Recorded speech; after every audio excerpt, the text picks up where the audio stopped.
CBSP, brought to you on the Michigan Business Network. I'm Chris Holman, and we are coming to you from our studios in the Capital Region International Airport. Come down and see us whenever you want to.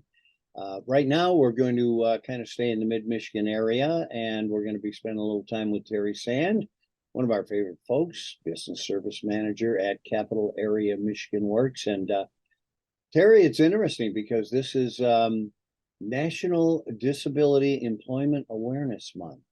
So tell us about that. Yes, thank you. National Disability Employment Awareness Month is October, and that celebrates the contributions of Americans workers with disabilities, both past and present, and showcases supportive, inclusive employment policies and practices that can benefit employers and employees. And that's according to the U.S. Department of Labor. This year's theme they chose is Advancing Access and Equity. You know, it's kind of interesting because there's a lot to do in this space, and we all need to know more about it. So tell us a little bit about how embracing diversity and inclusion in your workplace is the right thing to do for your company. Yeah.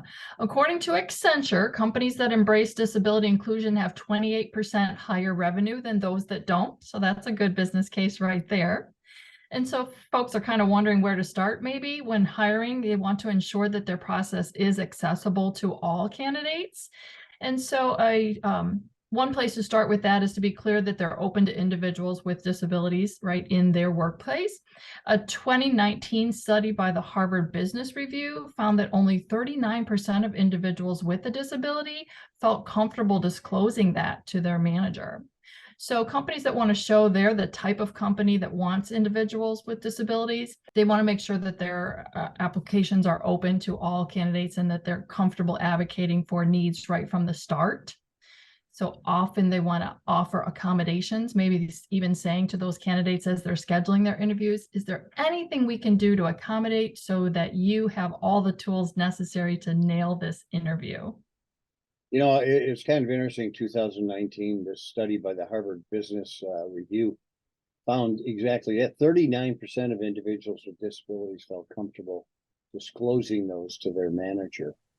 How does that apply to this whole discussion? Well, that certainly shows that it's a private matter, right? So not everyone is going to just blatantly say it. It's certainly not going to be on candidates' resumes and cover letters. And even when someone's hired, they're not openly sharing. So companies need to make the environment comfortable. They need to think ahead and what ways can we make our building accessible? What ways can we make this work accessible? What ways can we just have flexibility in interviews and all the different kinds of meetings and so forth, and try to plan ahead where possible, but then making it a situation where folks are willing to disclose as needed. So even when a company has a meeting for their workers, or they're making a webinar available, even putting in the announcements for those kinds of things. Here's the phone number, here's the email, here's ways to request accommodation if needed.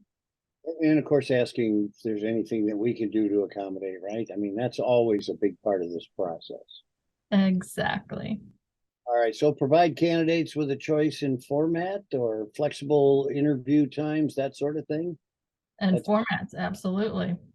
So Teri, we understand that some positions have obvious physical requirements, but others don't need to include them on a job posting if it's not necessary for a role. Is that correct? And how do you deal with that?